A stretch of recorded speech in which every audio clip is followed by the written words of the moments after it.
2 ही है। और उसके बाद एक्स्ट्रा मैरिटल अफेयर का केसेस है, जो डोमेस्टिक वायलेंस हुआ है उसका कारण एक्स्ट्रा मैरिटल है, लेकिन वो भी बहुत रेयर है, सिर्फ 3 केसेस है। अभी एडवोकेट यस्मी ने कहा ही है कि ऐसा एक केस है निरोधा हजारिका जिसमें साइकेट्रिस्ट की जरूरत है, जहाँ पे हम लोगों ने जाके वो पूरा टीम गए थे, वहाँ पे देखा कि जो असलियत है वो कुछ और ही है। जो उसकी मदर इन लॉ है वो बहुत ही एजेड थी, और फिर हम लोगों ने और जो प्रोटेक्शन ऑफिसर खुद भी गए थे और वहाँ के लोकल पुलिस ऑफिसर भी गए थे, तो हम लोगों ने वो डिसाइड किया कि उन लोगों को साइकियाट्रिस्ट की जरूरत है।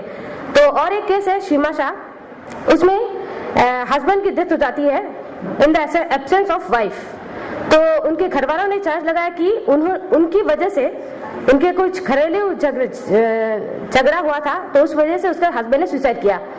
तो हम लोग ये केस अभी ले रहे हैं, तो उसमें अभी तक उसको कुछ भी जजमेंट नहीं मिला, बल्कि उन लोगों का एक इशू भी है, उनका एक बेटी है 1 साल की, तो उसको भी इन लॉज ने घर से निकाल दिया और उसको भी निकाल दिया।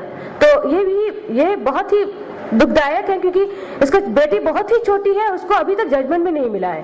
तो हमारे वहाँ जो आसाम में नोटिस का भी थोड़ा प्रॉब्लम होता है। पहले हम लोग जब सर्व करते थे तो अब कोर्ट का जो पेशकर है वो कहते थे कि हम लोग सर्व कर देंगे, तो फिर बोला कि सिग्नेचर चाहिए मजिस्ट्रेट का सिग्नेचर के बाद जो विद इन गुवाहाटी है हम लोग गुवाहाटी में सर्व कर देंगे, और जो बाहर है वो आप लोग करना।